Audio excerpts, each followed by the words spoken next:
На отдаленной заснеженной дороге в Северной Альберте, среди покинутых пейзажей и замерзающего моря белого снега, двух крошечных щенков привязали к деревянному столбу и оставили умирать. Ни еды, ни крова, только ледяной ветер, падающий снег и веревка, впивающаяся в их нежную шерсть. Человек, который это сделал, не оглянулся. Он полагал, что никто никогда их не найдет, что в этом холодном и безжалостном мире они станут просто еще одной жертвой жестокости. Но кто-то нашел этих беззащитных щенков. Томас Кин, 61 год, остановил свой пикап, чтобы передохнуть, после того, как заглянул в старую хижину своего покойного брата. Небо затянули тяжелые серые облака, и ветер свистел, порой заставляя его дрожать от холода. Вдовец, живший один со своим стареющим псом Максом, Томас привык к тишине, к однообразию своей жизни, которая стала такой пустой после ухода жены. Он никогда не думал, что его ждет что-то необычное в этот холодный день. Пока он пил кофе за рулем, вдалеке остановился черный внедорожник. Хлопнула дверца, и внедорожник умчался. Что-то было не так.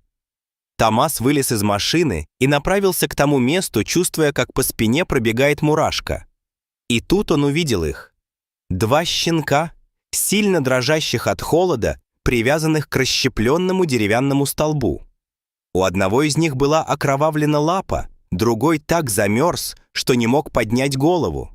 Они не лаяли, не сопротивлялись, просто смотрели на него снизу вверх, безмолвные, застывшие и угасающие. «Боже милостивый!» – прошептал Томас. Его сердце сжалось от боли.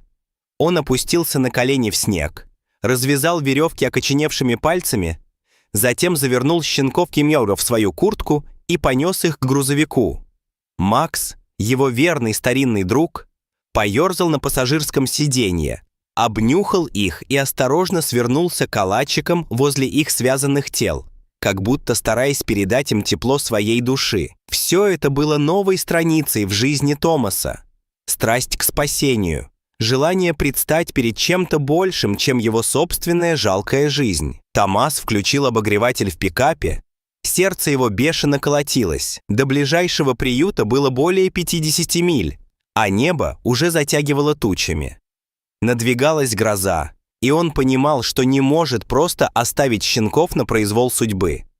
Он свернул с главной дороги и направился по узкой, занесенной снегом тропинке к старому семейному домику. Им не пользовались уже много лет, но в нем были 4 стены, дрова и работающая печь. Все, что ему нужно, чтобы обеспечить малышей хоть каким-то теплом. Когда он добрался до дома, Томас действовал быстро и решительно. Он разложил щенков на полотенцах у огня, вскипятил воду, всыпал сухое молоко и мед, зная, что именно это может помочь им восстановить силы. Он намочил тряпку и приложил ее к губам более сильного щенка. Тот облизнулся, едва заметно, словно каждый глоток был для него испытанием. Второй не шевелился, его маленькое тело тряслось, и Томас знал, что время не ждет. Макс лежал рядом с ними, тихий, теплый, словно оберегая их от всего плохого этого мира. Всю ночь Томас кормил их и шептал что-то. Свои надежды, свои сожаления, искренние чувства, которые долгое время оставались под завесой молчания. В отблесках пожара всплыли воспоминания о его жене и о жизни, которую он потерял. О том, как они вместе обустраивали дом, как, смеясь, держались за руки, и как единственным слушателем их разговоров стал Макс. Он уже много лет не чувствовал себя таким живым. К утру оба щенка задышали ровнее. Один поднял голову, другой моргнул.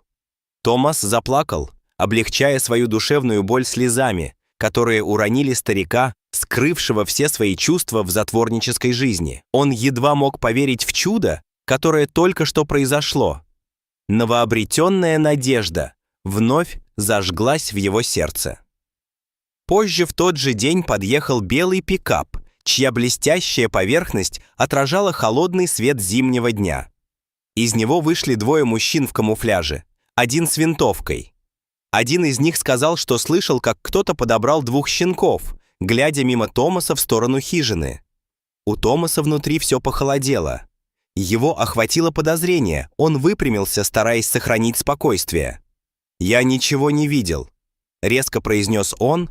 Его голос дрожал от волнения. Макс тихо зарычал рядом с ним, давая понять, что их дружба и лояльность все еще сильны.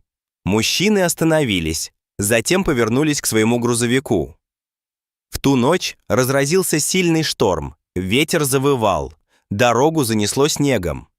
Томас покормил щенков, поговорил с ними, как с родными, даже не подозревая, что в глубине души он знал, они не могут остаться здесь. Они не принадлежали ему, и он не мог их оставить, как бы он этого не хотел. А потом за заиндевевшим окном послышалось движение. Большая собака, худая, осторожная, но, несомненно, их мать.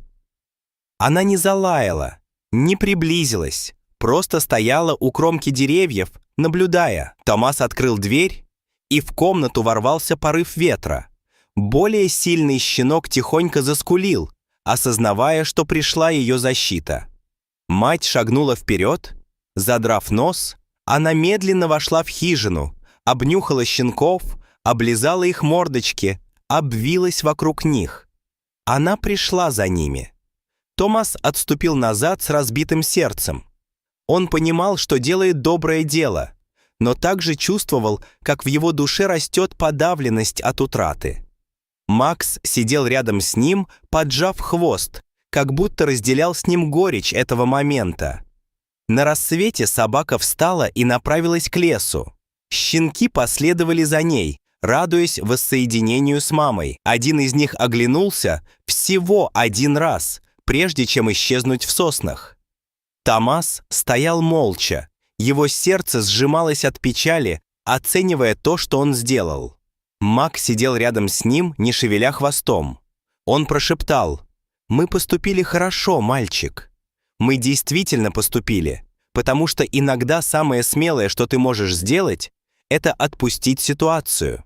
А иногда самые добрые поступки совершаются без ожидания чего-либо взамен. Просто спокойное осознание того, что ты что-то изменил в этом мире и спас жизни 2 ничем не виноватых существ». Прошло несколько дней, и морозы вновь окутали местность. В сердце Томаса оставалась горечь, но теперь она перемешивалась с делом, которое он совершил. С каждым новым утром ему становилось легче. Он стал чаще гулять с Максом, погружаясь в такие мелочи, как тепло солнечных лучей и свежесть утреннего покоя, который он так долго не чувствовал. Каждый раз, когда он видел поворот к тому месту, где нашел щенков, ему становилось немного грустно, но он знал, что сделанный им выбор был правильным. С каждым днем общество и одиночество нещадно шли к нему с разных сторон. Он чувствовал себя так, словно солнечные лучи обмениваются с холодным зимним ветром. И каждый новый день приносил новые надежды. Он часто вспоминал щенков, и у него возникло желание сделать больше для животных в округе. Он начал искать информацию о возможности помощи бездомным. За окном начали пробуждаться первые весенние цветы, и в душе у него зацвела новая мечта – создать приют для животных, дать им то тепло и заботу, которые когда-то не получали. Несколько месяцев спустя он собрал схему и начал активно искать спонсоров, публиковал объявления и привлекая людей в своей местности для помощи. Каждый день он становился все более уверенным, что сможет сделать что-то значимое. Особенно это согревало его, когда он вспоминал о щенках, которые были спасены им тем суровым зимним днем. Каждый доллар был важен, каждая идея тоже. Он активно включился в жизнь своего района, общался с другими людьми, которые имели такое же стремление. Макс, всегда рядом, стал его постоянным спутником на всех собраниях и встречах, передавая атмосферу домашнего уюта тем, кто этого ждал. Несмотря на все трудности, он не сомневался, что впереди ждет светлое будущее. Вскоре Началась работа над приютом. Потребовались дети, которые помогали с проектом. И вскоре Томас начал видеть, как его мечта становится реальностью. Он знал, что опять сможет видеть спасенных животных, предоставляя им дом и семью, любящие руки и тепло. И вот пришел день, когда двери нового приюта открылись. Томас и Макс стояли в окружении множества местных жителей, матовых бездомных животных и людей, пришедших навстречу, с надеждой и радостью в сердце, поскольку они понимали, что в этом мире существуют вещи, которые могут переменить жизни. Томас мечтал о том, как он сможет рассказать о щенках, которых нашел и которые изменили его жизнь. Он мечтал, как сможет вдохновить других следовать его примеру. Люди подходили к приюту каждый день, понимать, что они могут помочь. Время шло, и с каждым новым разом они не просто приходили за животными, но приносили с собой еду и одежду, чтобы создать свои теплицы. Глядя на все это, Томас чувствовал, что новое место — это воплощение его мечты, и в то же время оно напоминало о том моменте, когда он решил отпустить своих щенков. То утро, когда щенки распрощались с ним, навсегда останется в его памяти. Они нашли свою семью, и он сделал то, что мог. Это его настоящая награда. Это не формулировали словами, но все они в своих сердцах обретали свет надежды. Он стал частью чего-то большего, чем просто его одиночество. Он стал частью будущего. Теперь приют, и не только спасенные животные, но и те, кто пришел помочь, стали его семьей. Каждый день они собирались вместе, чтобы заботиться о животных и делиться историями. Солнце светило ярче, и воздух наполнен был смехом, который как бы стирал любые следы печали. Макс, его лучший друг, пережил много изменений, и каждое утро он поднимался с весельем, от счастья о том, чтобы увидеть всех этих обожаемых существ, которые проходили мимо. Этот новый путь стал путем к исцелению для всех, кто искал надежду. Томас продолжал работать ради животных, и каждый раз, когда кто-то искал дом для своих питомцев, он вспоминал о щенках, о том, как они стали символом его преодоления, его борьбы за свершение. И каждый раз, глядя на всех этих маленьких созданий, он знал, что действительно что-то сделал. Сначала он спас только 2, а теперь вместе с другими он спасал многих. Жизнь наполнилась смыслом, и этот смысл становился все больше, как увеличивающийся круг. Томас понимал, что иногда доброта безвозмездна. Это просто движение души.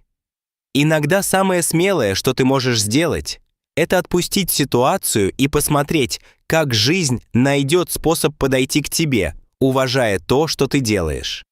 Каждый шаг, каждый момент стали для него значениями, а короткие мигов щенков предвещали начало чего-то нового. У него была новая жизнь, новая семья, и она всегда при них стояла.